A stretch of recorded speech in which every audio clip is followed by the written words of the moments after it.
Hello and welcome to this class. जैसा कि आप सब जानते हैं कि हमारे पास ये सीक्वेंस एंड सीरीज चैप्टर जो कि हमारा थर्ड चैप्टर है सीए फाउंडेशन मैथमेटिक्स में। तो सीक्वेंस एंड सीरीज का ये दूसरा क्लास रहेगा। फर्स्ट क्लास में हमने सीक्वेंस समझा था, सीरीज समझी थी, और फर्स्ट क्लास में हम लोगों ने ये भी किया था कि अरिथमेटिक प्रोग्रेशंस क्या होते हैं, एक एपी का सम हम कैसे निकाल सकते हैं, जर्नल फॉर्म ऑफ एपी क्या होती है। तो अभी हम थोड़ा सा रिकॉल करेंगे वो कॉन्सेप्ट्स, और आगे जो दो तीन छोटे छोटे कॉन्सेप्ट बचे हैं एपी में उसको कंप्लीट करते हैं। उसके साथ मेरा आज जो रहेगा प्लान कि मैं आपको एपी के कुछ प्रैक्टिकल क्वेश्चंस करवाऊं जो मैंने आइडेंटिफाई किए हुए हैं, और रिमेनिंग क्वेश्चंस एक्सरसाइज 6A से आप खुद करेंगे, और उसके बाद आप मुझे बताएंगे कि आपसे वो सॉल्व हो रहे हैं या नहीं हो रहे। ठीक है, थोड़ा सा रिवीजन करते हैं, और रिवीजन के बाद हम जो नेक्स्ट कॉन्सेप्ट है एपी में वो करते हैं, और फिर आते हैं क्वेश्चंस की तरफ। तो आइए शुरू करते हैं हम अपना अरिथमेटिक प्रोग्रेशन में फर्दर। आपको याद होगा कि हमने सीक्वेंस बताया था कि सीक्वेंस होता है एक ऑर्डर्ड एलिमेंट्स। अगर हमारे पास एलिमेंट्स किसी ऑर्डर्ड में हो तो उसको सीक्वेंस बोलते हैं। अगर उन एलिमेंट्स का सम लेते हैं तो वो सीरीज है। तो हमने आपसे कहा था कि अगर A B C D E F इनको आपस में कोई ऑर्डर कनेक्ट करता है तो मेरे पास ये सीक्वेंस बन जाती है। अगर मैं इसके बाद इस सीक्वेंस को आपस में सम करूं तो ये बन जाता है हमारे पास सीरीज। ये भी हमने बात की थी। समेशन को हम ऐसे डिनोट करते भी हमने बात की थी, और हम यहाँ पे रेंज लिखते हैं कि एन की वैल्यू कहाँ से कहाँ तक जाएगी। यहाँ पे कोई जर्नल फॉर्मूला होती है, ये भी हमने सीखा था। उसके बाद हम आए थे अरिथमेटिक प्रोग्रेशन की तरफ। क्या होता है अरिथमेटिक प्रोग्रेशन? हमने ये पढ़ा था कि अरिथमेटिक प्रोग्रेशन, जिसको हम शॉर्टकट में एपी बोलते हैं, अभी अपने पास बोलेंगे एपी, उसमें क्या होता है कि जो डिफरेंस होती है, डिफरेंस बिटवीन एडजेसेंट एलिमेंट्स या प्रीसीडिंग और सक्सीडिंग टर्म वो इक्वल होती है। ठीक है, तो हमने जर्नल फॉर्म ऑफ एपी पढ़ा था।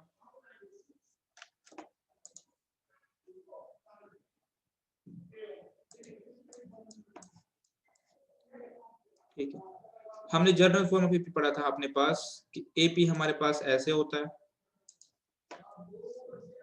ए प्लस डी, ए प्लस 2D, ए प्लस 3D, और ऐसा कर करके हमारे पास ए n-1D मैंने पढ़ा था। हमने पढ़ा था कि हमें कोई nth टर्म निकालनी हो एपी की तो हम कैसे निकालते हैं, a प्लस n-1D। ये in case of nth term अगर निकालनी हो। हमने इसके अलावा ये पढ़ा था कि अगर n हमारे पास टोटल नंबर ऑफ टर्म्स है। इसके सामने हमने क्या पढ़ा था कि हमारे पास जो लास्ट टर्म है वो a प्लस n-1D होगी।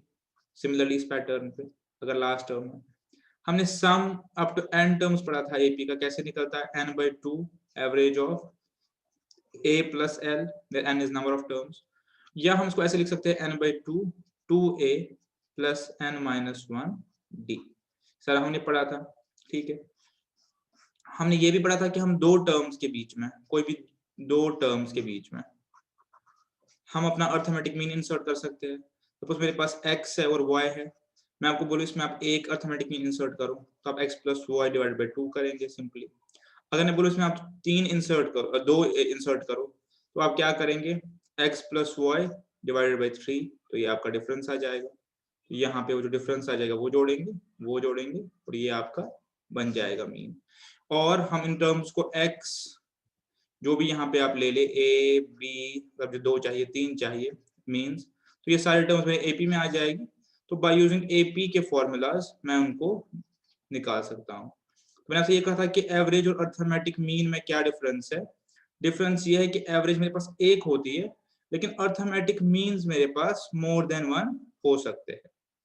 अरिथमेटिक मीन किसको हम बोलते हैं, अगर मेरे पास दो टर्म्स, सपोज 2 और 12 मेरे पास दो टर्म्स है, तो इनके बीच में मैं कितने नंबर्स इंसर्ट कर सकता हूं कि ये आपस में किस में रहे, ये आपस में रहे एपी में। तो अगर मैं आपसे बोलूं अब 3 मीन निकालो, 4 निकालो, 5 निकालो, तो आप इतनी टर्म्स निकालेंगे कि वो सारे आपस में एपी में हो, यानी difference between substituent terms is equal. ये आपको पता है कि फर्स्ट टर्म को ए से रिप्रेजेंट करते हैं और कॉमन डिफरेंस को डी से रिप्रेजेंट करते हैं। ठीक है, तो ये था अभी तक जो हमने आपस में अपने साथ पढ़ा था। अब जो हम शुरू कर रहे हैं वो है नेक्स्ट कॉन्सेप्ट, ठीक है। तो वो नेक्स्ट क्या है हमारे पास, वो है कुछ स्पेशल टाइप्स ऑफ एपी और उनका सम, स्पेशल टाइप्स ऑफ एपी, ठीक है। कुछ खास नहीं है, 3 इसमें आपने पढ़ने हैं। फर्स्ट आप ले लीजिए नेचुरल नंबर्स, दूसरा ले लीजिए ऑड नंबर्स, और तीसरा ले लीजिए इवन नंबर्स। अभी तक आपने जो पढ़ा है उससे आप इजीली ये पता लगा सकते हैं कि अगर मैं नेचुरल नंबर्स को लिखूं तो मेरे पास वो एपी में होंगे। बाय डेफिनेशन हमने कहा था कि एपी एक ऐसी सीक्वेंस होती है जिसमें डिफरेंस बिटवीन जो प्रीसीडिंग और सक्सीडिंग टर्म है वो इक्वल है। यहाँ पे अगर मैं देखूं मेरे पास नेचुरल नंबर्स एपी में आ गए, बिल्कुल आ गए मेरे पास एपी में, बिल्कुल आ गए एपी में। तो अब अगर मैं देखूं, अब अगर मैं इनको देखूं, इसमें मेरे पास ए क्या बनता है 1 और डी क्या बनता है, डी भी 1 बनता है, ठीक है। तो अब अगर मैं आपसे बोलूं कि सम ऑफ नेचुरल नंबर्स निकाल लीजिए, sum of first 10 natural numbers, sum of first 5 natural numbers, sum of first 11 natural numbers, तो मुझे ऑलरेडी पता है कि मेरे पास ये एपी में है। तो आपने सिंपली क्या करना है, एपी की फॉर्मूला यूज करनी है। बताइए एस एन किसके बराबर होता है, n by two a plus l, या हम लिख सकते हैं 2a plus n minus 1d, बस हमें एन नहीं पता है कितने नेचुरल नंबर्स का निकालना है। अगर मैं ए और डी की वैल्यू डालना चाहूँ, इसमें अपने पास ए और डी की वैल्यू डालना चाहूँ, सिंपली इसमें ए और डी की वैल्यू डालना चाहूँ, जो फॉर्मूला मेरे पास है, कैसे निकलेगा, 1/2 2a plus n minus 1d, d 1 ही है। इसको ऐसे देखूं क्या आ गया, 1/2 2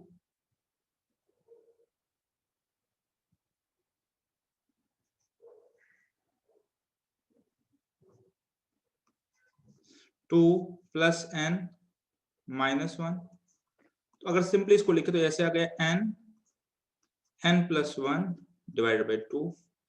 तो ये आपका क्या बन गया, स्टैंडर्ड फॉर्मूला बन गया कि अगर आपको सम निकालना हो फर्स्ट नेचुरल नंबर्स का, फर्स्ट n नेचुरल नंबर से, फर्स्ट 10 फर्स्ट 5 फर्स्ट 6 फर्स्ट 7, तो आप सिंपली ये फॉर्मूला यूज कर सकते हैं। और ये फॉर्मूला हमने कहां से निकाली है, एपी की फॉर्मूला यूज करके निकाली है, बिकॉज आपके पास नेचुरल नंबर्स एपी में होते हैं। इसका यूजेज कैसे, इसका यूजेज ऐसे है कि हम आपको सम ऑफ फर्स्ट 5 नेचुरल नंबर्स निकालिए, या तो आप करेंगे 1 प्लस 2 प्लस 3 प्लस 4 प्लस 5, या तो आप ऐसे करेंगे, अपने पास ये 3 3 6 10 15 हो गए। और आप ऐसे करेंगे, मेरे पास 5 का निकालना है तो 5 इंटू 6 डिवाइडेड बाई 2, ये मेरे पास 15 आ जाएगा। ऐसे में आपको सम ऑफ 10 नेचुरल नंबर्स, तो आप 1 प्लस 2 करके 10 तक कर सकते हैं। लेकिन अगर आप एपी की फॉर्मूला यूज करें, बिकॉज ये मेरे पास एपी में आ गया, आपको पता है फॉर्मूला क्या है हमारे पास, n by two a plus l, या n by two 2a plus n minus 1d, ये सब आपको पता है। तो इससे जो हमने फॉर्मूला निकाली, जनरल फॉर्मूला ये यूज कर सकते हैं, 10 इंटू 11 डिवाइडेड बाई 2 हो गया 55। तो so on and so fourth आप इस फॉर्मूला को यूज कर सकते हैं। ये फॉर्मूला कहाँ से आई, एपी के यूजेज से फॉर्मूला आई, बिकॉज ये एपी में हमारे पास है। तो सिंपली मैं लिखना चाहूँ, sum of n natural numbers is equal to n plus 1 divided by 2, ठीक है। नेक्स्ट हम देखते हैं अपने पास ऐसे पे क्वेश्चंस आते हैं ऐसे एग्जांपल पे, तो ये आपको इसलिए सीखना पड़ेगा। नेक्स्ट है इवन और है ऑड। इवन आपको पता है कैसे लिखते हैं, 2 4 6 10 8 10 12, जो डिविजिबल बाय 2 हो। और ऑड है 1 3 5 7 9 11 एक्स्ट्रा एक्स्ट्रा एक्स्ट्रा। अब इसमें आप देखिए मेरे पास a क्या है 2 फर्स्ट टर्म, और d क्या है 2। यहाँ पे a 1 है और d 2 है, बिल्कुल सही बात है, बिकॉज स्टार्ट a 1 से और a 2 से हो रहा है।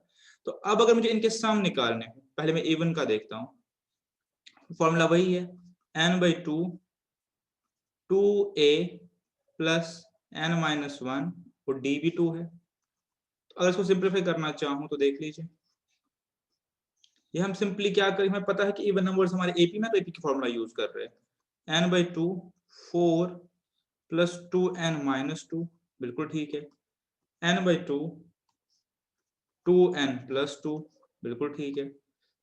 तो इसमें से 2 कॉमन ले लीजिए, 2n प्लस 2 ये मेरे पास बन गया n इंटू n प्लस 1। ठीक है, ये आपकी यहाँ फॉर्मूला अराइव हो गई। कैसे अब इस फॉर्मूला कैसे यूसेज करेंगे? अगर मैं आपको बोलूं पहले 3 इवन नंबर का सम बताइए, 2, 4 और 6, या तो करेंगे 2 + 4 + 6, ये हो गए 12, या आप करेंगे 3 × 4 = 12। ठीक है, अगर मैं आपको बोलूं पहले 5 इवन नंबर का सम बताइए, आप करेंगे तो 2, 4, 6, 8, 10, ऐसे करेंगे। 10 आपके 20 और 20 30 हो गए। अदरवाइज आप ऐसे भी कर सकते हैं, 5 का निकालना है 5 × 6 = 30 एंड सो ऑन। ठीक है, तो कुल मिला के सम ऑफ इवन नंबर्स की बात अगर आई, सम ऑफ n, अगर मुझे इवन नंबर्स निकालना है तो मेरे पास n n + 1 आएगा। नेचुरल नंबर्स में n n + 1 / 2 है। ठीक है, और अब एक लास्ट देखते हैं ऑड नंबर्स के केस में कैसे होगा। सेम फॉर्मूला यूज करनी है, कोई नया नहीं हमें यूज नहीं करना, जो हमें पड़ा हुआ एपी के लिए, वो भी एपी में है ऑड नंबर्स भी। 2a, ठीक है, a मेरे पास 1 है उस केस में, 2a + n - 1, d मेरे पास फिर से 2 है, तो ये n/2 हो गया, 2 1 = 2 हो गया, ये 2n हो गया, और ये -2 हो गया, ये और ये कैंसिल आउट हो जाएगा, तो मेरे पास बच गया n, ये और ये कैंसिल आउट हो जाएगा। ठीक है, ये 2 मेरे पास इंटैक्ट है, ये मेरे पास n/2 2n हो गया, ये और ये कैंसिल आउट करेंगे तो n² हो गया, तो मेरे पास n² आ गया। ठीक है, इसका यूजेज कैसे करेंगे? मैं सपोज आपको बताऊं, पहले 3 ऑड नंबर का बताया, बोलिए 1 + 3 + 5 = 9। अल्टरनेटली आप बोल सकते हैं 3² = 9। मैं आपको बोलूं 1 + 3 + 5 + 7 + 9 का बताइए सम, या तो आप सम करेंगे इसको, या तो आप इसको सम करेंगे, ये 10 हो गए, 10 हो गए, 5 हो गए, 25, या आप इसको ऐसे लिखेंगे 5², 5 है ये ऑड नंबर, = 25। तो अगर मैं सम करना चाहूं, कुल मिला के मैं इसको सम करना चाहूं, मैं नेट में जो हमने सीखा है करना चाहूं, हमने जस्ट एपी की फॉर्मूला यूज करके कुछ जर्नलाइज्ड समेशन निकाले है। Sum of n natural numbers हमने निकाला, n नेचुरल नंबर्स, वो मुझे आया n n + 1 / 2। ठीक है, यानी 4 होंगे तो 4 यहाँ पे इंसर्ट करूंगा, 5 का चाहिए तो 5, 10 का तो 10। अगर मुझे sum of first n odd numbers निकालना हो, ऑड नंबर्स, तो n² आ गया, और यही अगर इवन नंबर की बात होती है तो आ गया n n + 1, ये 2 हट जाएगा। ठीक है, ये 2 हट जाएगा। तो ये मैंने अभी तक ये 3 चीजें सीखी जिनका शायद यूजेज आपके उसमें आ सकता है। ठीक है, उसके बाद 2 मिसलिनियस कॉन्सेप्ट है, वो भी ऐसे ही अराइव करते, वो है अगर सम ऑफ स्क्वायर्स, ठीक है, और sum of cubes of natural numbers, ये शायद आने के चांस कम है, लेकिन इंस्टीट्यूट की बुक में है तो शायद पूछ ले। सम ऑफ स्क्वायर्स का मतलब होता है 1² + 2² + 3² + 4² + 5²। अगर ऐसे हो तो मेरे पास ना तो ये एपी में है और ना मेरे पास ये जीपी में है। ऐसे 1³ + 2³ + 3³ + 4³ + 5³ मेरे पास आए, मेरे पास ये भी ना एपी में है और ना जीपी, हम पढ़ेंगे अगर दोनों में से किसी में उसमें नहीं है। तो इनका जो जर्नल फॉर्मूला है, इनके फॉर्मूलाज आपने सीखे होंगे कि a + b² का फॉर्मूला होता है a² + b² + 2ab। ऐसे a + b³ का अपने पास फॉर्मूला होता है a³ + b³ + 3a² b + 3ab²। तो ये सब फॉर्मूलाज यूज करके इनका हम जर्नल फॉर्मूला निकाल सकते हैं। वो आपकी बुक में दिया है, अगर कोई सीखना चाहता है तो वो सीख सकता है, उससे आपकी बुक में दिया हुआ है, काफी इजी भी है। तो जर्नलाइज्ड फॉर्मूला जो इनकी है वो भी हमें सीखनी है, बिकॉज ये भी हमारे सिलेबस में है। हमारे पास स्क्वायर और क्यूब तक दिया गया है, अल्टरनेटली हम इसके आगे भी बढ़ सकते हैं यूजिंग सेम फॉर्मूलाज। ठीक है, ये जो ऊपर वाले 3 थे, इवन, ऑड और नेचुरल नंबर्स, ये एपी में है तो यहाँ पे हमने एपी के फॉर्मूला यूज की, लेकिन जब हम नीचे आएंगे तो इसमें हम एपी के फॉर्मूला यूज नहीं कर पाएंगे, तो हमें जो जर्नल फॉर्मूलाज है उनके जरिए निकालना पड़ेगा। तो अब अगर मैं आपके साथ फॉर्मूला शेयर करूं, अगर मेरे पास सम ऑफ स्क्वायर्स की फॉर्मूला आ गई, स्क्वायर्स की फॉर्मूला आ गई, तो वो लिखूंगा मैं अपने पास वो लिखूंगा अपने पास में n + 1 2n + 1, इसका डेरिवेशन भी दिया हुआ है, / 6। और जब मेरे पास क्यूब की बात आ गई तो क्यूब वही है n + 1 / 2 जो मेरे पास था, लेकिन इसका होल स्क्वायर।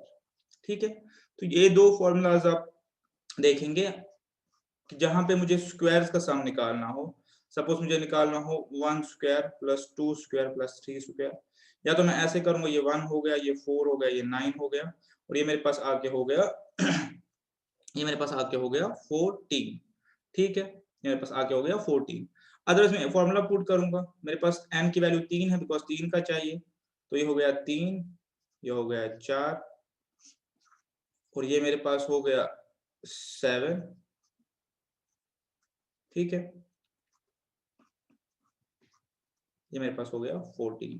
ठीक है, एंड सो ऑन मैं इस फॉर्मूला को यूज कर सकता हूँ, ये आने के चांसेस है, और इसका डेरिवेशन आपकी बुक में दिया गया है, आप सीखना चाहे तो सीख सकते हैं, वहां से समझ नहीं आ रहा तो मुझे फोन करके बता सकते हैं, मैं आपको इसमें गाइड कर सकता हूँ। वैसे आपका डेरिवेशन इसमें निकालना ज्यादा जरूरी नहीं है, बिकॉज ये आपके एपी में नहीं है, इसका डेरिवेशन आप जो जर्नल फॉर्मूलाज है स्क्वायर और क्यूब की, वो यूज करके करते हैं।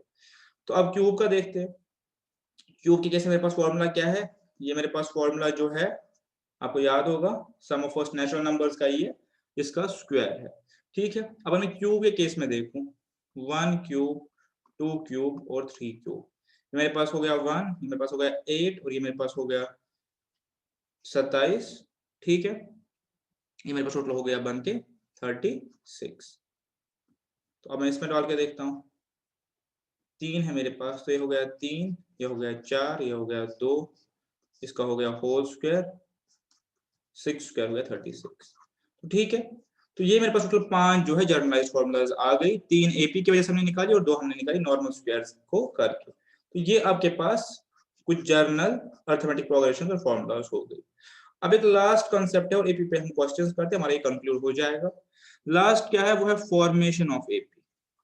फॉर्मेशन ऑफ एपी, कभी कभार आपके पास ऐसे क्वेश्चंस आते हैं कि आपको बोलते हैं कि आप एपी फॉर्म करो विद गिवन कंडीशंस। कंडीशंस आपको दी होंगी, सपोज आपको दिया होगा कि 3 या 4 वर्ड एपी में है या 5 वर्ड एपी में है, उनका सम ये है, उनकी डिफरेंस ये है, उनका मल्टीप्लिकेशन ये है, तो इस कंडीशन में आपको एपी फॉर्म करने के लिए बोलेंगे।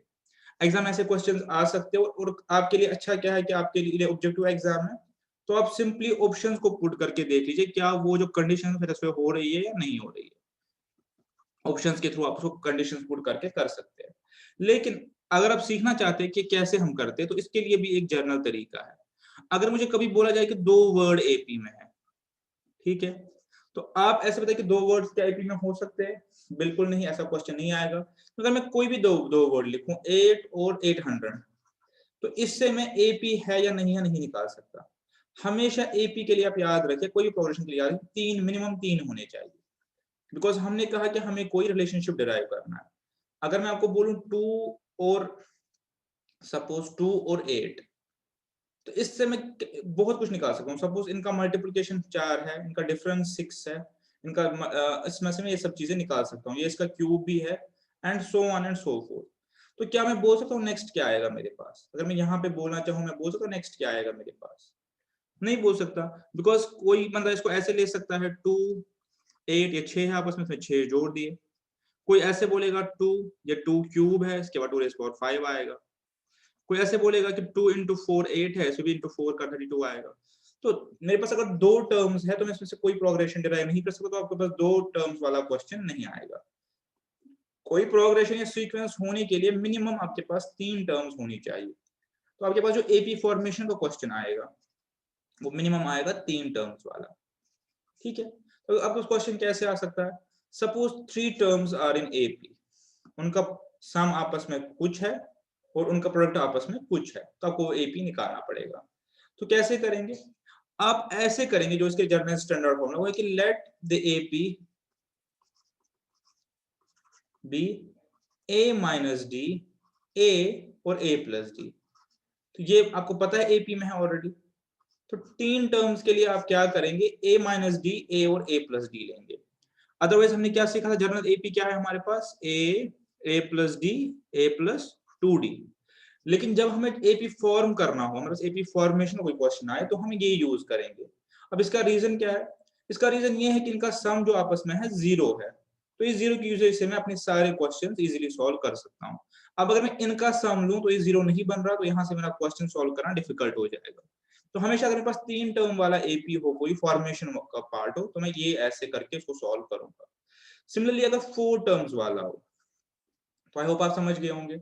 अगर मेरे पास 4 टर्म वाला एपी आए तो मैं कैसे करूंगा, a minus 3d, a minus d, a plus D और a plus 3d।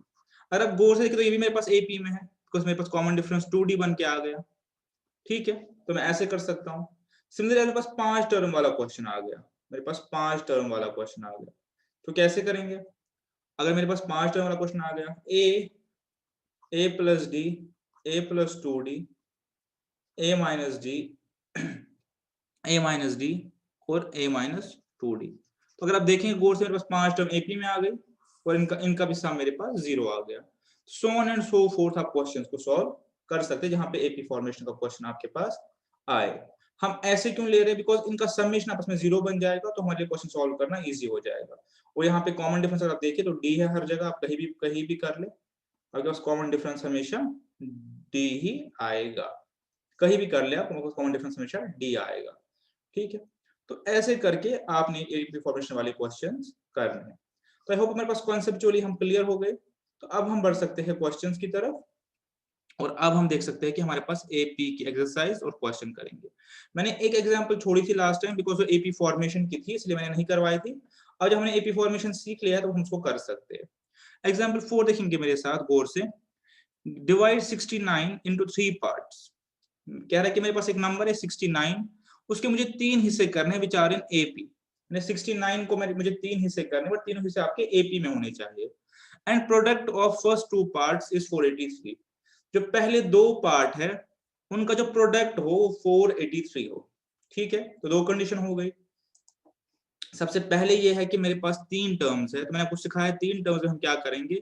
Late the AP be, exam में आपको ये क्वेश्चन करना है थ्रू अपने पास थ्रू जो आपके ऑब्जेक्टिव्स के आंसर दिए होंगे, यहाँ पे आप सीखने के लिए कर सकते हैं। 3 टर्म्स का एपी है, तो मेरे पास एक आ गया a माइनस डी, दूसरा a प्लस डी, मैंने लेट करके इसको ऐसे किया। अब ये क्या बोल रहा है कि ये जो है मेरे पास 69 के बराबर होना चाहिए। ठीक है, और प्रोडक्ट ऑफ फर्स्ट 2 पार्ट्स 483। अगर मैं पहले 2 को आपस में मल्टीप्लाई तो 483 आएगा। पहले फर्स्ट कंडीशन देख लेते हैं। अगर मैं सम करूं इन तीनों का, सिंपली सम करूं, मैंने पता था ये 0 आएगा। ये किसके बराबर बोल रहा है आपके पास, ये आपको बोल रहा है 69 के इक्विवेलेंट है। ठीक है, 69 इक्विवेलेंट होता है। तो इसमें क्या हो गया, मेरे पास ये d जो है कैंसिल आउट हो जाएंगे। तो मैंने आपको बताया था कि जब भी मैं इसको ऐसी सीक्वेंस में लिखता हूं तो मेरे पास इसका सम क्या आ गया, 3a आ गया, बिकॉज ये d वाले सारे मेरे 0 हो गए। तो इसलिए मैं आपको सिखाया था कि अगर मेरे पास 2 वाले आए सवाल, 3 वाले आए, मेरे पास 4 वाले, तो मैं ऐसे क्यों लूंगा, बिकॉज जब मैं इनको सम करूंगा फाइनली तो मेरा d कैंसिल आउट हो जाएगा। ठीक है, तो मेरे लिए क्वेश्चन करना आसान हो जाएगा। तो अब अगर मैं इसको करना चाहूँ तो बहुत आसान हो गया। ये 3a मेरे पास किसके इक्विवेलेंट हो गया, 3a मेरे पास हो गया 69, a हो गया मेरे पास 23, बहुत आसान हो गया। a मेरे पास 23 हो गया। ठीक है, तो अब अगर मैं देखूं मेरे पास एपी कितना सिंपल हो गया, मेरे पास एपी कितना सिंपल हो गया। तो ये मुझे कह रहा है कि पहला मेरे पास a माइनस डी है, दूसरा मेरे पास 23 है, और ये मेरे पास a प्लस डी है। ठीक है, तो इन शॉर्ट मेरा एपीआर में देखूं तो ये बन गया 23 माइनस डी, 23 और 23 प्लस डी। ठीक है, ये मेरा एपी बन गया। अब दूसरी कंडीशन देख लीजिए वो क्या बोल रहा है।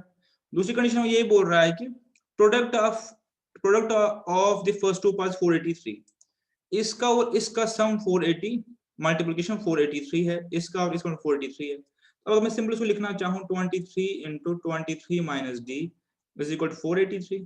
ठीक है, इसको सॉल्व करेंगे, 43 से 23 को डिवाइड करेंगे, 21 आ गया। 23 minus d is equal to 21 और d is equal to 21 plus 23, 44। ठीक है, तो मेरे पास a और d आ गया।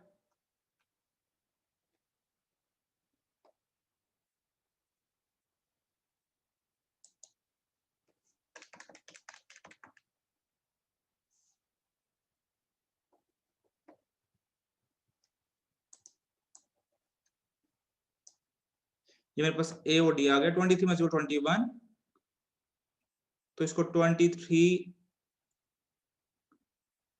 हाँ इसको 23 minus 21 is equal to d, ठीक है, और डी इज इक्वल 2, ठीक है। तो ए भी आ गया, डी भी आ गया। अब सिंपली आप इसको सब्स्टिट्यूट करके अपने वैल्यूज निकाल लीजिए। ए मेरे पास किसके बराबर है, ए मेरे पास आ गया 23, तो ये 23 ही आएगा। ये मेरे पास D2 आ गया, तो ये 25 आएगा, और ये 21 आएगा। अब जो कंडीशन है वो आप चेक कर लीजिए, क्या मेरे पास सम आ रहा है बराबर 69 आ रहा है, product of first two parts आ रहा है 483 जो बोल रहा था, बिल्कुल आ रहा है, ठीक है, ये आ गया 483। तो मेरे पास एपी क्या आ गया 21, 23 और 25, ये मेरे पास क्या आ गया सॉल्यूशन, ठीक है। आप समझ के बहुत ही आसान क्वेश्चन, और एग्जामिनेशन सिनेरियो में आपने ये सब करने की जरूरत भी नहीं है। आप सिंपली क्या कर लीजिएगा सिनेरियो में, आप सिंपली अगर पास एपी दिया हो आंसर में, उसको चेक कर लीजिए क्या कंडीशंस फुलफिल कर रहा है या नहीं कर रहा, ठीक है। मेरे पास 21, 23 और 25 का आ गया आंसर, तो इसलिए हमने ये क्वेश्चन पूरा कर लिया। ऐसे हमारे पास काफी सारे क्वेश्चन दिए गए हैं जिनको आप अटेम्प्ट करेंगे, ऐसे हमारे पास काफी सारे क्वेश्चन हैं जिनको आप अटेम्प्ट करेंगे, ठीक है। अब हम बढ़ते हैं आपका जो होमवर्क है उसकी तरफ। आपने कौन कौन सा क्वेश्चन करना मैंने वो निकाले हुए आपके लिए। आप जो क्वेश्चंस करेंगे वो करिए क्वेश्चन नंबर 2, जो आप करेंगे वो करेंगे क्वेश्चन नंबर 1, 3, 4, 5, 11, 12, 13, 14, 15, 17, 18, 20, 21, 23 और 25। तो ये जो क्वेश्चन है ये आप लोगों ने करने हैं, ठीक है। जो रिमेनिंग क्वेश्चन है वो मैं आपके साथ अभी डिस्कस करके चलूंगा, एक एक क्वेश्चन के लिए आपने क्वेश्चंस करने हैं, काफी आसान क्वेश्चंस है, और जो मैं पार्ट्स कवर करवाऊंगा आपको उसमें ये सारे जो पार्ट्स है वो कवर हो जाएंगे, जो मैं आपको पार्ट्स कवर करवाऊंगा एग्जाम्पल्स और जो मैं क्वेश्चन वो जोड़ के आपके ये पार्ट सारे कवर हो जाएंगे। जितने हमने कॉन्सेप्ट पढ़े आपने उतने ही कॉन्सेप्ट यूज करने हैं आपको। आई होप कि कोई डिफिकल्टी नहीं आनी चाहिए, ठीक है। अब जो रिमेनिंग क्वेश्चन है करके वो देखते हैं। सबसे पहले क्वेश्चन नंबर 2 देखते हैं।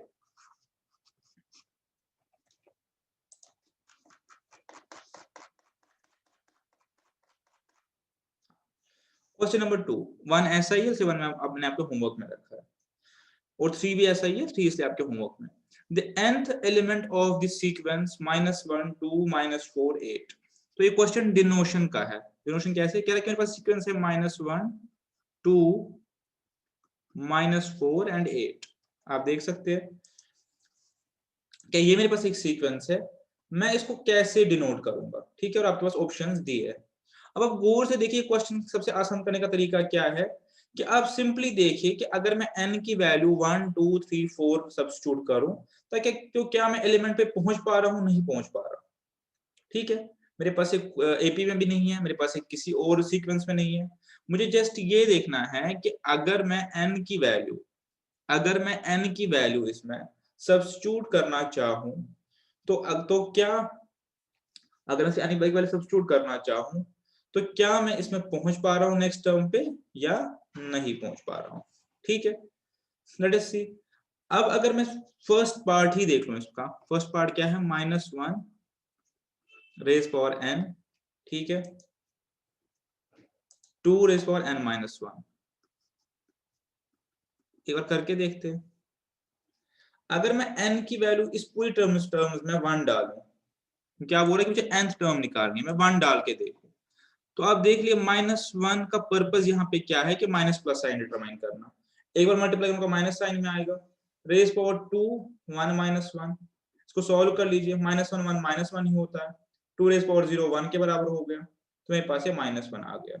अब अगर 2 पे देखना चाहूं, इसी को मैं 2 पे देखना चाहूं, -1 रेज पावर 2, 2 n की जगह 2 -1, ये मेरे पास 1 हो गया, प्लस इंटू 2 रेज पावर 1 हो गया, ये मेरे पास 2 हो गया।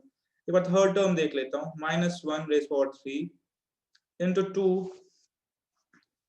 इंटू 2 3 -1, ठीक है, ये -1 हो गया। अब इस बार 3 बार मल्टीप्लाई करना है मान को, 2 2 4 हो गया, तो -4 हो गया, एंड सो ऑन। अगर मैं देखूं तो पहला मुझे इसके साथ सेटिस्फाई कर रहा है, ठीक है। अब अगर मैं नेक्स्ट देखूं, क्या नेक्स्ट सेटिस्फाई कर रहे हैं? दूसरा है 2n-1। अगर मैं 2n-1 करना चाहूँ, 2n-1, अगर मैं 2n-1 में सबसे पहले 1 सब्स्टिट्यूट करूं तो ये बन गया 2⁻0, क्योंकि बराबर हो गया 1 के। तो मेरे पहले ही टर्म इक्वल नहीं हो रही है, तो ये हट जाएगा, ये ऑप्शन नहीं हो सकता।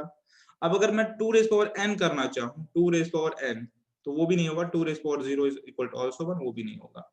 तो मेरे पास जो फर्स्ट है वो इसका आंसर रहेगा, simply by substituting the terms. और ऐसे 2-3 क्वेश्चन हैं जहां आपने सिंपली टर्म सब्स्टिट्यूट करनी है। नेक्स्ट मेरा क्वेश्चन नंबर 6 आ रहा है, ये देखते हैं एक बार। हाँ, which term of progression is इतना। बहुत ही आसान सा सवाल है, which term of progression is इतना। मेरे पास एक प्रोग्रेशन दी है -1, -3, -5, और मुझे ये कहना है कि -39 कौन सी टर्म है। पता है आपको, इसको हम nth टर्म मानेंगे, तो कैसे निकलेगा ये, कैसे nth टर्म कैसे निकलती है किसी एपी की?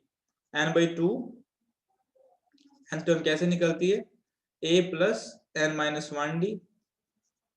nth टर्म आपकी a + n-1d से निकलेगी, ठीक है।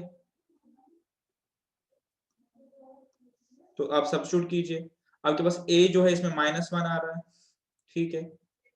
nth आपको पता नहीं है कौन सी टर्म है, और d आपके पास क्या आ रहा है? d आपके पास क्या आ रहा है? -2। कैसे? -3 -1 इज इक्वल टू -2, या यहां से इसको कर दीजिए, -5 -3, तो ये हो गया -5 + 3, तो -2, ठीक है। ये आपके पास आ रहा है, ये मेरे पास किसके बराबर है? 39 के बराबर। तो मुझे ये नहीं पता ये कौन सी टर्म है, मैंने जस्ट a + n-1d की फॉर्मूला यूज की। n मुझे नहीं पता, तो n मुझे सिंपली इसमें से आ जाएगा। इसको आप इजीली सॉल्व कर सकते हैं, सॉल्व करना काफी आसान है आपके लिए। ये हो गया -2n, और ये आपके पास हो गया +2। अब इस 2n को इधर ले आइए, 2n हो गया, ये 39 हो गया, +2 -1, 2n इज इक्वल टू 40, और n इज इक्वल आपके पास 20 आ गया। 20th टर्म आपकी -39 है, जो आप इजीली निकाल भी सकते हैं। ये फर्स्ट टर्म, ये सेकंड टर्म, थर्ड टर्म, ये आपकी 20th टर्म ही होगी, ठीक है। तो ये आपके पास काफी इजी क्वेश्चन था। तो ऐसे आपके पास और भी क्वेश्चन है, वो आप करेंगे खुद अपने साथ। इसके बाद मेरे पास क्वेश्चन नंबर 7 आ रहा है, value of x such that these form a AP। ठीक है, मेरे पास क्या आ रहा है? 8x + 4, मेरे पास क्या आ रहा है? 6x + 2, और मेरे पास क्या आ रहा है? 2x + 7। हमें बताना है कि x की कोई ऐसी वैल्यू बताए कि ये आपस में सब AP में हो, ठीक है। हमें पता है AP में होने के लिए क्या होना चाहिए? इन दोनों का माइनस और इन दोनों का अगर डिफरेंस है तो आपस में इक्वल होना चाहिए, तभी AP में होंगे, यानी इक्विडिस्टेंट होने चाहिए। और एक और तरीका है कि इसका और इसका जो एवरेज है वो ये होना चाहिए, जिसको हम अरिथमेटिक मीन बोलते हैं। तो आप चाहे ऐसे करें, 6x + 2 - 8x + 4, वो इक्विवेलेंट होना चाहिए किसके बराबर है? 2x + 7 - 6x + 2। या चाहे तो आप इस इक्वेशन को सॉल्व कर लीजिए, ठीक है, आपका आंसर आ जाएगा। या तो आप इस इक्वेशन को सॉल्व कर लीजिए, किस इक्वेशन सॉल्व कर लीजिए? 8x + 4 + 2x + 7, यानी this plus this divided by 2, यानी एवरेजिंग वाला, इज इक्वल टू 6x + 2। या तो इसको सॉल्व कर लीजिए। दोनों में से आप किसी को भी सॉल्व करेंगे तो आप अपने सॉल्यूशन पे आ जाएंगे। इक्वेशन सॉल्व करना आपको आता ही होगा, इसको इसके साथ मल्टीप्लाई करेंगे, सिखा हुआ है। और उसके बाद जो ट्रांसपोज करेंगे तो x वाले एक तरफ ले जाएंगे, नंबर एक तरफ ले जाएंगे, ट्रांसपोजिशन से हमारा सॉल्यूशन इसमें आ जाएगा, वो आ जाएगा 7/2 या 3.5। सिंपली यहां से पुट करके हमें इसे सॉल्व करना है। तो आप अरिथमेटिक मीन के थ्रू करना चाहे कर सकते हैं, और आप एपी का यूजेज करना चाहे तो कर सकते हैं। इन शॉर्ट हमारे पास क्या है कि ये तीन वर्ड्स को, इन तीन नंबर्स को एपी में लाना है, तो मैं x की ऐसी वैल्यू निकालनी है कि ये लोग एपी में, ये तीनों टर्म्स एपी में आ जाए। पहला तरीका है कि हम this minus this equal to this minus this करेंगे, और हम simply this plus this divided by 2 इसके बराबर करेंगे, जो एवरेजिंग वाला कॉन्सेप्ट हमने पढ़ा था। दोनों केस में आप सॉल्यूशन पे आ जाएंगे, ठीक है। ये भी काफी आसान क्वेश्चन हो गया। 7 के बाद 2, 6 और 7 हो गया। क्वेश्चन नंबर 8 की तरफ आते हैं। हाँ, क्वेश्चन नंबर 8 थोड़ा सा ट्रिकी क्वेश्चन है, ठीक है, बट इसको भी करने का हम सिंपल सा तरीका सीखेंगे। क्वेश्चन को एक बार ध्यान से देखिए। The mth term of an AP is n and nth term is m. The rth term is, ठीक है, एक बार को समझने की कोशिश कीजिए। the nth term of an AP is n and nth term is m। यानी ये ऐसे बोलना चाहता है कि अगर मैं टर्म n लूं वो m के बराबर है, और अगर टर्म m लूं तो वो n के बराबर है। अभी क्वेश्चन इतना है, आप बताएं टर्म r किसके बराबर है। अभी आपके पास क्वेश्चन ये आ रहा है, ठीक है।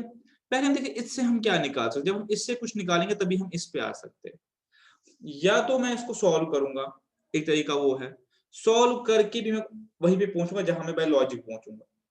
Term n is equal to m और m is equal to n का क्या मतलब है। इसका मतलब है ऐसे, किसी एपी के टर्म 2 इज इक्वल टू से 4 and term 4 is equal to 2, या तो ये है इसका मतलब।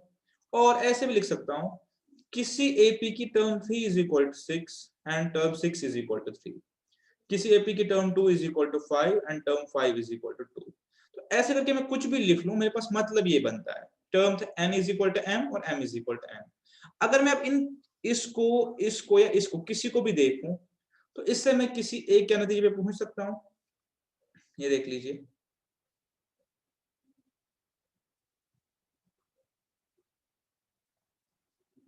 ऐसे देख लीजिए, अगर मैं सपोज पहला लूं, मैं इनको इग्नोर करूं, मैंने कहा मैं कोई भी यूज करूं m और n की वैल्यू में, मेरे पास सोल्यूशन सेम आएगा। जो मैं आपसे डिस्कस करना चाहता हूं कि मेरे पास जो बोलना चाहता है कि term m is equal to n और n is equal to m, मैंने यहाँ पे लिख लिया। अब आप देख लीजिए, अब मेरे पास पहली टर्म मुझे नहीं पता, वो x हो गई, नहीं पता। दूसरी टर्म मुझे बोल रहा है 4 है। तीसरी टर्म मुझे नहीं पता, y कर लीजिए। और चौथी टर्म मेरे पास क्या आ गई, 2 आ गई। ठीक है, यही मेरे पास इसका मतलब है। इसका मतलब यही मेरे पास, बिल्कुल इसका मतलब यही है। अगर मैं ऐसे करूं, term 3 is equal to 6, 6 is equal to 3, तो मेरे पास x y और तीसरी टर्म क्या आ गई 6, फिर नहीं पता a और b, और छठी टर्म आ गई 3। ऐसे करके a p आ गया। तो अब मैं ये यूज करूं या ये यूज करूं, इसका नतीजा क्या हो रहा है कि मेरे पास, मैं यहाँ पे टर्म्स निकाल सकता हूँ। कैसे निकाल सकता हूँ, यहाँ पे मेरे पास जरूरी 3 आएगा, मेरे पास 5 आएगा, कुछ तभी ये मेरे पास AP में होंगे। तो यहाँ से मैं D की वैल्यू निकाल सकता हूँ। D मेरे पास आ गया -1। ठीक है, अब अगर मैं यहाँ पे भी देखूं या कहीं भी देख, इधर देखूं, मैं इसमें जो मैंने दूसरी एग्जाम्पल ली थी, T3 इज इक्वल टू 6 या T6 इज इक्वल टू 3, तो ये आ गया x, ये आ गया y, T3 is equal to 6, ये a ये b ये नहीं पता, और टर्म 6 इज इक्वल टू ये पता है। तो मेरे पास यहाँ 5 आएगा, 4 आएगा, 7 आएगा, 8 आएगा, तभी एपी में आ जाएगा। तो डी इस केस में भी -1 के बराबर निकल रहा है। तो अब अगर मैं गौर से देखूं तो ये जो मेरे पास दिया हुआ है क्वेश्चन में कि term m is equal to n is equal to m and m is equal to n, इसका मतलब ही है, इसका इम्प्लीकेशन ही है जो मैं प्रैक्टिकली दिखाया आपको कि d इज इक्वल टू -1। ठीक है, d इज इक्वल टू -1। तो जब d इज इक्वल टू -1 आ गया तो उसके बाद में r की वैल्यू निकाली। मुझे पता है r की वैल्यू कैसे आएगी, a plus r -1d, d का तो मुझे पता ही है, तो मैं इसको क्वाइट इजीली निकाल सकता हूँ। अब आप देख लीजिए, क्या मैं ये जो d इज इक्वल टू -1 है यहाँ से भी निकाल सकता हूँ, हाँ निकाल सकता हूँ। Term n is equal to m बता रहा है, तो a plus n -1d is equal to m, और a plus m -1d is equal to n। ठीक है, मैं इजीली निकाल सकता हूँ। क्या मैं इन दोनों को सिंप्लीफाई कर सकता हूँ, हाँ। पहला हमारे पास आएगा a plus n d minus d is equal to m, दूसरा आएगा a plus m d minus d is equal to n। अब देख लीजिए, मेरे पास a माइनस डी कॉमन आ रहा है।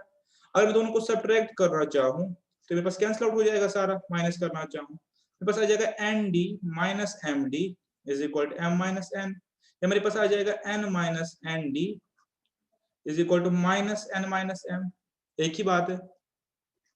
ठीक है, अब अगर मैं गौर से देखूं मेरे पास d की वैल्यू यहां से भी आ जाएगी -1 के बराबर। ठीक है, तो इन शॉर्ट कहने का क्या मतलब था कि मैं उसको मैथमेटिकली करूंगा, लॉजिकली करूं। मेरा नतीजा क्या आया कि मेरा d जो है -1 के बराबर निकल गया। ठीक है, जब मेरा d -1 के बराबर निकल गया तो अब मेरे पास ये क्वेश्चन सॉल्व करना कोई बड़ी बात नहीं है। हम बोल रहा है कि आप बोले r टर्म किसके बराबर है, तो टी आर आपको पता है किसके बराबर है, टी आर मेरे पास बराबर होती है a plus r -1d, which means a plus r -1, और यहाँ पे -1, which means a minus r plus 1। ठीक है, ठीक है। अब फर्दर आप क्या कर लीजिए, इसमें आपके पास D1 आ गया। अब फर्दर आप क्या कर लीजिए, a माइनस आर प्लस 1 आ गया आपके पास। अब आप a में जो है, a में कोई भी वैल्यू सब्स्टिट्यूट करिए। अब a में आप यहां से वैल्यू डालना चाहते हैं या जहां से भी डालना चाहते हैं, यहां तक तो हम पहुंच गए। लेकिन अब जो सोल्यूशन है मेरे पास, जो मेरे पास सोल्यूशन है वो आप देख लीजिए, वो इसने m और n की फॉर्म में दिया है। तो मुझे सिंपली इसको m और n की फॉर्म में लाना पड़ेगा a को। तो मैं कोई भी इक्वेशन उठा लूं, मेरे पास वैल्यू सेम आएगी, ये उठा लूं या ये उठा लूं। अब अपनी चॉइस की इक्वेशन उठा लीजिए। सपोज मैं उठाता हूं इक्वेशन,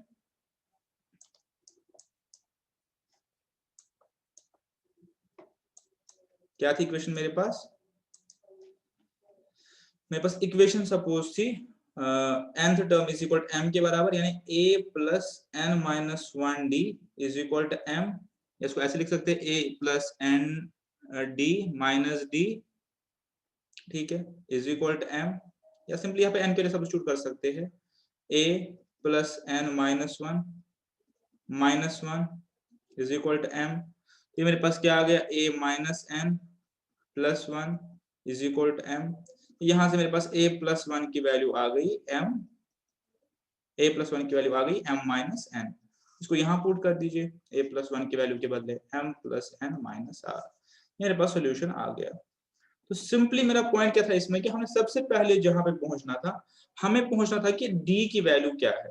और d के लिए हमें कहां से निकली, जो हमारे पास पहली इक्वेशन दी गई थी यहाँ से, जो यहाँ हमारे पास मैटर था, इस पे हमने d की वैल्यू निकाली। और ये d की जो -1 की वैल्यू है, ये हमने लॉजिकली भी आपके साथ निकाल ली। ये क्वेश्चन बहुत इंपॉर्टेंट है और आने के बहुत चांसेस है, एंड आई होप इसको आपने अच्छे से समझ लिया होगा। मेरे पास क्वेश्चन नंबर 8 हो गया। नेक्स्ट मेरे पास क्वेश्चन नंबर 9 है, ठीक है। क्वेश्चन नंबर 9 है मेरे पास नेक्स्ट, ये इजी क्वेश्चन है।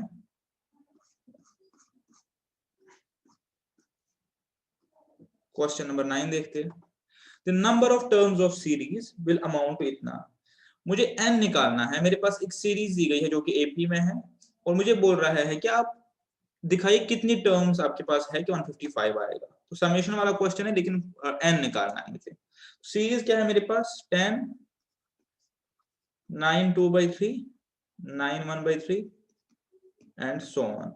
इनका सम जो है 155 है, ठीक है, यही है 9 2/3 9 1/3। हाँ, तो अब अगर मैं इसको गौर से देखूं, तो मेरे पास जो फर्स्ट टर्म है वो मैं ऐसे लिख सकता हूँ 30/3, दूसरी 29/3, फिर 28/3, फिर 20 समझ लो 9 के बराबर है, एंड सो ऑन। मुझे ये बताना है कि सम कितने का निकलेगा, 155। अब आप मुझे गौर से बताइए कि मेरे पास a किसके बराबर है इसमें, a तो मेरे पास है 30/3, बिल्कुल। मेरे पास d किसके बराबर है, दिस माइनस दिस, -1/3। तो a भी आ गया, d भी आ गया, सम भी आ गया, तो क्या आप n नहीं निकाल सकते, निकाल सकते हैं। कैसे निकालेंगे, let Sn is equal to 155, बिल्कुल, पता नहीं कितने टर्म्स। Sn किसके बराबर होता है, n/2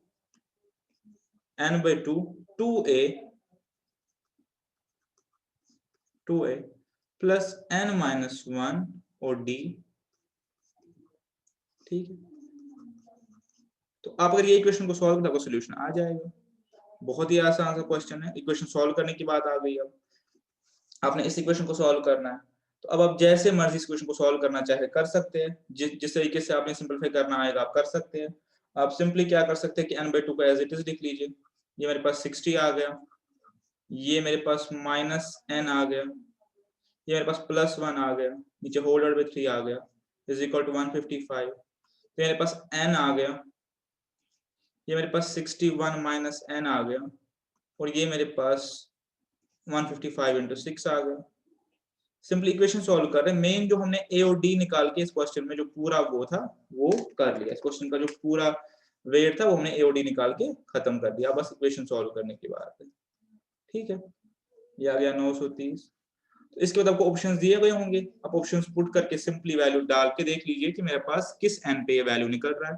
वैसे भी अगर मैं इसको लिखना चाहूँ, वैसे अगर मैं इसको करना चाहूँ 31 इंटू 30 930 बैठता है। तो मैं इसको क्या लिखूंगा,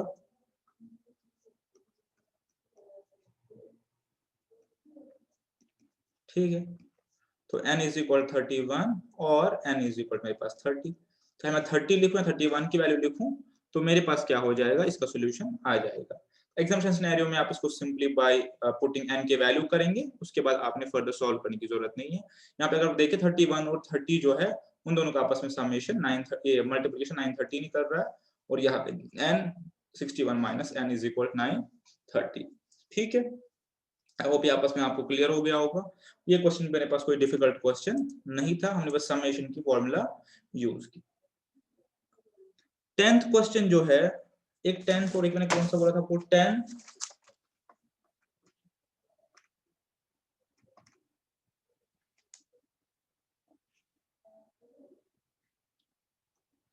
10th क्वेश्चन अपने साथ करते हैं। 10th बोल रहा है the nth term of series whose sum to n terms is इतना। ठीक है, ये क्वेश्चन आप गौर से देखिए। हमें टर्म n निकालनी है, हमें टर्म n निकालनी है, tn हमें निकालना है जर्नलाइज्ड फॉर्म में। सम हमें दिया गया है 5n स्क्वायर प्लस 2n। ठीक है, इस सम के लिए जर्नल फॉर्मूला इसने ये बनाई हुई है, और हमें निकालनी है टर्म की जर्नल फॉर्मूला।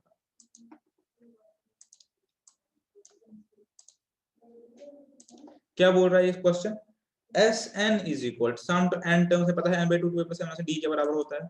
यहाँ पे ये बोल रहा है कि वो हमने जर्नल फॉर्मूला करके निकाला हुआ है 5n square plus 2n, 5n square plus 2n, ये मेरे पास एस एन की फॉर्मूला है। तो अगर मैं आपको सम ऑफ फर्स्ट टर्म बोलूं, आप देख लीजिए 1 2 3 4 5 6 7 कुछ भी कर लीजिए, सम ऑफ फर्स्ट टर्म किसके बराबर होता है, हमेशा a के बराबर, बस पहली टर्म a ही होती है। दो टर्म्स के लिए आप बोल सकते हैं हाँ sum of second term is equal t1 plus t2, लेकिन जो सम ऑफ फर्स्ट टर्म हमेशा टर्म 1 ही होती है। फर्स्ट टर्म का सम जो है वो हमेशा टर्म 1 ही होगा। जो मैं s1 निकाल रहा हूँ तो मैं t1 भी निकाल रहा हूँ। ठीक है, 5 1 स्क्वायर प्लस 2 1, ये हो गया मेरे पास 7। अगर मैं सम 2 निकालूं, अब सम 2 का मतलब क्या होता है, पहली दो टर्म्स का सम, वो हो गया 5 2 स्क्वायर प्लस 2 2, तो ये हो गया 2 2 4 5 20 24 हो गया। अगर मैं सम ऑफ 3 टर्म्स निकाल रहा हूं, यहाँ पे s2 t2 के बराबर नहीं है, पहली दो टर्म्स का सम हो गया। 3 टर्म्स का सम निकालना चाहूं, 5 3 स्क्वायर प्लस 2 3, ठीक है, ये 6 हो गए, और ये 9, ये 9 हो गए, 9 5 45 हो गए, 45 और 6 51 हो गए। ठीक है, अब अगर मैं यहां से देखना चाहूँ तो मेरे पास फर्स्ट टर्म तो 7 आ गई, दूसरी टर्म मुझे नहीं पता, तीसरी टर्म मुझे नहीं पता, लेकिन मुझे ये पता है कि पहली दो टर्म्स का सम जो है 24 है, तो यहाँ पे मैं सिंपली निकाल सकता हूँ दूसरी टर्म 17 हो गई। मुझे ये पता है कि इसके बाद जो है तीन टर्म्स का सम 51 है, 51 भी निकाल सकता हूँ, 27, and so on and so fourth. तो मेरे पास अगर मैं गौर से देखूं तो मेरे पास एपी बन गया। एपी मेरे पास क्या बन गया, 7 17 27 एंड सो ऑन, और ये सम वाली कंडीशन भी पूरी हो गई। तो अब ए आपके पास 7 आ गया, डी आपके पास में 10 आ गया, टर्म एन बोल रहा है निकालने के लिए ए प्लस एन माइनस 1 डी। ए मेरे पास 7 है, एन माइनस 1 डी मेरे पास 10 है, तो वह 7 प्लस 10 एन माइनस 10, और वो हो गया 10 एन माइनस 3। ठीक है, ये मेरे पास एक क्वेश्चन भी हो गया, क्वेश्चन नंबर 10 भी हो गया। नेक्स्ट मैंने कौन सा बोला था हम करेंगे, क्वेश्चन नंबर 16 बोला था मैंने, नेक्स्ट आपके साथ डिस्कस करूंगा क्वेश्चन नंबर 16। हाँ, ये फॉर्मेशन ऑफ एपी वाला क्वेश्चन है, इसको भी देखेंगे एग्जाम में, आपने करना है थ्रू जो आपके पास सॉल्यूशंस दिए हैं। Sum of 3 integers is 15 and product is 80, हम इंटीजर्स निकालने हैं। सम हमारे पास 15 बोल रहा है, प्रोडक्ट 80 बोल रहा है, तीन दिए हुए, तो तीन का मैंने बताया था आपको कैसे रखेंगे, a minus d, a plus d. Sum बोल रहा है 15, सम प्रोडक्ट बोल रहा है 80। आपको याद होगा जो आपके पास एग्जांपल थी उसमें सम ऑफ फर्स्ट टू टर्म्स, यहाँ पे सम, यहाँ प्रोडक्ट बोल रहा है सब का। पहले सम देख लीजिए, आपको पता है डी के सारे कैंसिल आउट हो जाएंगे, उस हिसाब से हमने एपी बनाया हुआ है। 3a is equal to 15, a is equal to 5। तो आपके पास क्वेश्चन आधा यहाँ पे सम सॉल्व हो गया। जब a 5 आ गया तो एपी कैसे आपके पास आ गया, 5 माइनस डी, दूसरा 5 और 5 प्लस डी। अब बोल रहा है कि इनका जो आपस में प्रोडक्ट है वो 80 के बराबर है। कैसे लिखेंगे 5 minus d 5 plus d is equal to 80।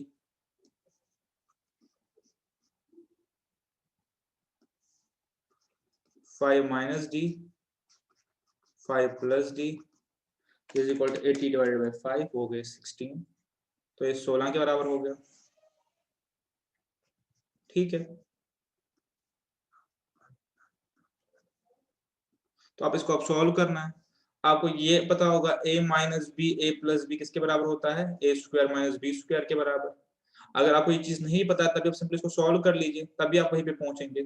5 5 25 हो गए, ये प्लस 5d हो गया, फिर माइनस 5d हो गया, फिर माइनस डी स्क्वायर हो गया। इन एनी केस आप वहीं पे सिंपल मल्टीप्लिकेशन तभी वहीं पे पहुंचेंगे।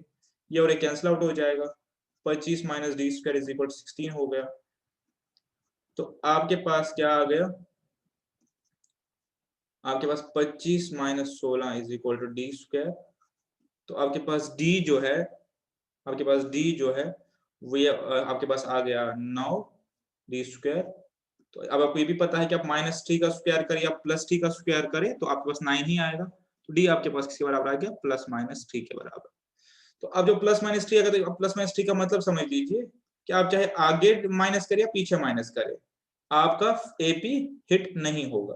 ठीक है, तो एपी हमारे पास क्या है, हमारे पास एपी था 5 प्लस डी और 5 माइनस डी। ठीक है, तो अब चाहे यहाँ पे मैं 3 माइनस करूं तो ये बन गया 2 5 और 8, या उल्टा करूं 8 5 और 2। तो आप देखिए ये मेरे पास एपी में आ गया और मेरे पास सम जो है वो 15 के बराबर ही आ रहा है, दोनों केस में बिल्कुल आ रहा है। मेरे पास जो प्रोडक्ट आ रहा है सब केस में वो 80 के बराबर ही आ रहा है। ठीक है, ये हो गया फॉर्मेशन ऑफ एपी वाला एक क्वेश्चन।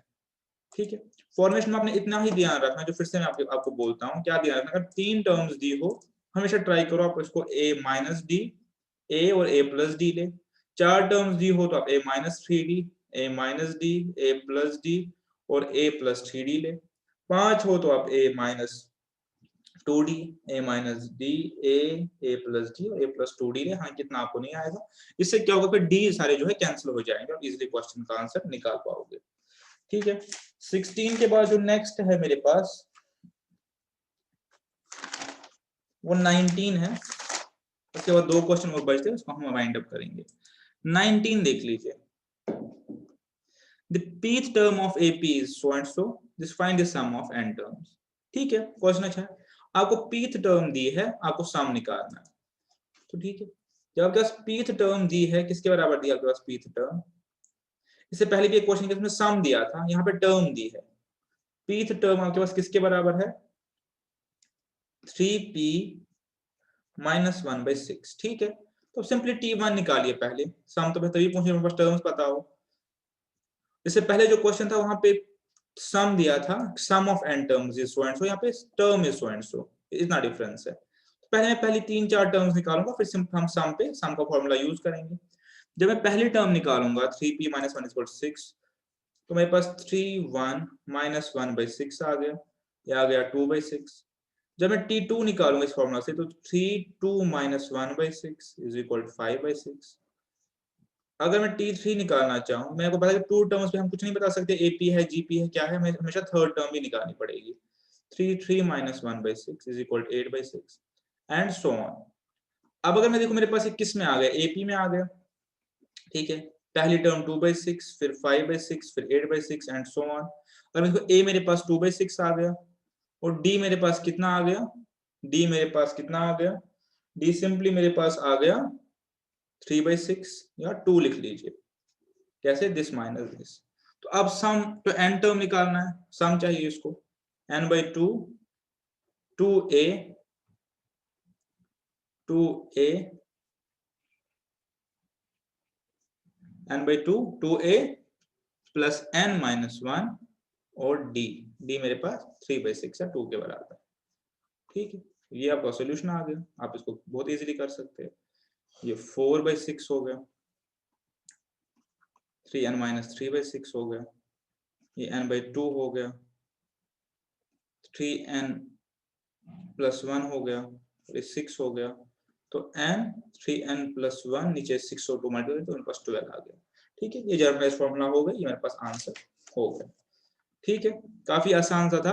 हमने पहले जो जनरल फॉर्मूला टर्म थी उससे टर्म निकाली, जब एक बार टर्म्स मेरे पास आ गई फिर मैंने ए और डी की वैल्यू निकाली, उसके बाद फॉर्मूला में पुट किया तो एस एन की जनरल फॉर्मूला मेरे पास आ गई। जो हमने फॉर्मूलाज पढ़ी हम उन्हीं को यूज कर रहे, हम कोई न्यू या नेक्स्ट फॉर्मूला नहीं पढ़ रहे। ठीक है, उन्हीं को यूज जिसे हम डिफरेंट टाइप के क्वेश्चंस कर रहे हैं। जो मैंने आपके होमवर्क में क्वेश्चन रखे वो बिल्कुल इन्हीं पैटर्न्स पे है, इससे डिफरेंट या बाहर कोई आपके पास क्वेश्चन नहीं है। ठीक है, ये मेरे पास क्वेश्चन नंबर 19 हो गया। नेक्स्ट मेरे पास 22 और 24 है, 22 और 24। ठीक है, 22 अच्छा क्वेश्चन है, एक बार देख लीजिए। The first term of AP is 14। हाँ जी ठीक है, सम ऑफ फर्स्ट 5 टर्म्स और first 10 terms are equal in magnitude, आपस में बराबर है बट ऑपोजिट इन साइन। ठीक है, बहुत ही आसान सा क्वेश्चन है। एक बार जो बोल रहा है उसको हम नोट डाउन करें ताकि हमारे पास क्वेश्चन थोड़ा इजी हो। First term of AP is 14, तो मेरे पास टर्म 1 या जिसको हम ए भी बोलते हैं 14 दिया गया है। ठीक है, नेक्स्ट मुझे नहीं पता क्या है। ठीक है, ऐसे बोल रहा है फर्स्ट टर्म इज 14, उसके बाद बोल रहा है क्वेश्चन में गौर से देखिए, sum of first 5 terms and first 10 terms are equal. ठीक है, अगर मैं इसी क्वेश्चन में S5 निकालूं और S10 निकालूं वो इक्वल है, एपी में है। ठीक है, वो इक्वल है बट ऑपोजिट इन साइन, लेकिन उनके साइन आपस में ऑपोजिट है, उनके साइन आपस में ऑपोजिट है। तो ये क्वेश्चन कहना चाहते हैं। जब हमने इतना समझ लिया अब हमारे पास ये क्वेश्चन निकालना कोई बड़ी बात नहीं है, हमें पता है ये बिल्कुल आएगा n/2 5 टर्म्स 2a, ठीक है, प्लस n-1d, बिल्कुल 5/2 28 प्लस 4d, और ये तो माइनस में ऑलरेडी है बट ये आ गया 10/2 आ गया। और उसके बाद अगर हम 10/2 देखें तो ये मेरे पास क्या आ गया 2a, इसमें भी आ जाएगा 2a प्लस 9d। ठीक है, तो अब अगर इसको सॉल्व करना चाहूं तो मुझे पता है डी की वैल्यू निकाल सकता हूँ, ये काफी आसान है, और कैंसिल आउट हो जाएगा, ये और कैंसिल आउट हो जाएगा। ठीक है, तो मेरे पास आ गया 28 plus 4d is equal to 56, but ये माइनस में है, अब ध्यान रखिए यहाँ पे माइनस था और यहाँ पे मेरे पास क्या था, माइनस ही था मेरे पास। ठीक है, माइनस मेरे पास था 9d। ठीक है, तो यहां तक मैं पहुंच गया, 18d रादर, ये मेरे पास 2 आ गया था 5 से 10 सर्ट, तो मेरे पास 2 28 56 और ये मेरे पास 18d। अब इससे मैं क्या करूंगा, डी की वैल्यू निकालूंगा, आपको सिंपली आएगी निकालनी, डी की वैल्यू निकालनी है, इनको एक तरफ ले जाते,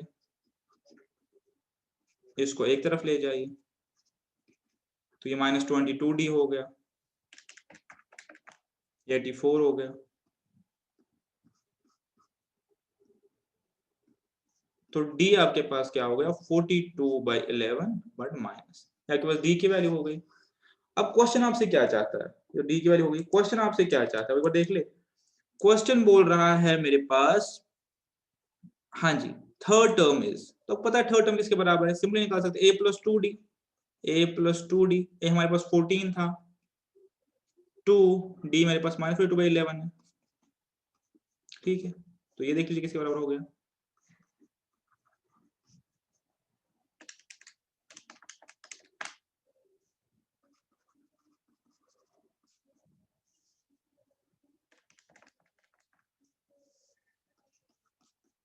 ठीक है, 70/11 के बराबर हो गया।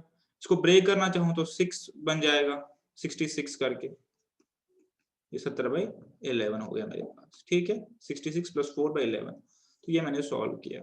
तो अब गौर से देखिए इस क्वेश्चन में हमारे पास खास क्या था, क्वेश्चन हमारे पास खास यही था कि क्या आप क्वेश्चन के इस स्टेज तक पहुंच पाए कि नहीं पहुंच पाए। उसके बाद इक्वेशन सॉल्विंग का काम रह गया।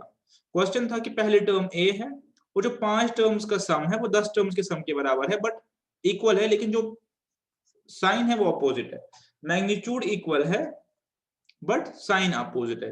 यानी अगर पहले 5 टर्म्स का सम हम मान ले 40 है तो 10 टर्म्स का सम -40 है, तो हमने इक्वेशन में पुट किया, n/2 ये आ गया, 2a प्लस n-1d, n/2 ये पुट किया, 2a प्लस n-1d, उसको जस्ट हम इक्वेशन सॉल्व करते करते d की वैल्यू निकाल ली, a हमारे पास था ही, तो हम किसी भी टर्म का, तीसरी चौथी पांचवी कोई भी टर्म का वैल्यू हम निकाल सकते, तो वो हमने इसमें से निकाल। ठीक है, अब एक लास्ट क्वेश्चन, एक लास्ट क्वेश्चन करेंगे जो मैंने नोट किया, ओके 24, हाँ 24, काफी आसान क्वेश्चन है। First and last term of AP are so and so, sum is so and so, find the number of terms. बहुत आसान सा क्वेश्चन है। First and last term, first term मेरे पास कह रहा है कि first term of AP is 4 और 146। फर्स्ट टर्म 4 है, ये फर्स्ट है T1, और लास्ट टर्म है 146, ये नहीं पता। सम बता रहा है किसके बराबर है, सम is 7171, SN is 7171, मुझे n निकालना है। आपको SN का वैल्यू पता है, n/2 A plus L या 2A plus n-1D कर लीजिए, बात एक ही पहुंच जाएगी, A plus L तक आ जाएगी, A और L दिया हुआ है, तो A और L को जोड़ लीजिए, n/2 -4 + 146 is equal to 7171, ठीक है। तो n/2 142 is equal to 7171, ठीक है। अब इसको सिंपली अगर सॉल्व करना चाहे तो सिंपल सॉल्यूशन से आपका n is equal to 101 आ जाएगा, ठीक है। इसके साथ हमारे ये क्वेश्चन सॉल्व हो गए। हम एक बार आपसे फिर से जनरलाइज डिस्कशन करके यहाँ पे आपको एग्जाम्पल्स आप अटेम्प्ट करेंगे। क्या हमारे बच्चे उन्होंने किया, टर्म n किसी भी AP की है A plus n-1D, D common difference A first term, nth term ऐसे निकालेंगे। अगर n टर्म्स हो तो सम कैसे निकालेंगे, n/2 2A plus n-1D, या और n/2 A plus L, ठीक है, ये हम निकालेंगे। AM को पता है, इंसर्ट कैसे करेंगे, थ्रू AP। अगर AP फॉर्म करना हो तो कैसे करेंगे, AP फॉर्म तो कैसे करेंगे, 3 हो तो A minus D A plus D, 4 हो तो A minus 3D A minus D A plus D A plus 3D, 5 हो जो कि अनलाइकली है तो A minus 2D A minus D A plus D और A plus 2D। ऐसे करके हम फिर जो कंडीशनल APs है, फॉर्मेशन वाले क्वेश्चंस है, वो कर सकते हैं। आई होप कि आपको इसमें कोई डिफिकल्टी नहीं होगी। आप क्वेश्चन अटेम्प्ट कीजिए, नहीं हुए तो मेरे नोटिस में लाइए, तो नेक्स्ट लेक्चर में मैं वो करवाऊंगा अगर आपसे नहीं हो रहे तो, ठीक है। आई होप कि आप ये सॉल्व कर लेंगे। नेक्स्ट लेक्चर में हम ज्योमेट्रिक प्रोग्रेशन के क्वेश्चंस करेंगे, और उसके बाद थर्ड जो इसमें है हमारे पास, वहां पे हम कंबाइंड क्वेश्चन करेंगे AP प्लस GP को लेकर, ठीक है। तो इसके साथ आज का ये चैप्टर क्लोज करते हैं। आप अपना होमवर्क अच्छे से कीजिए और अपना ख्याल रखिए। तब तक के लिए thank you very much and see you in next class.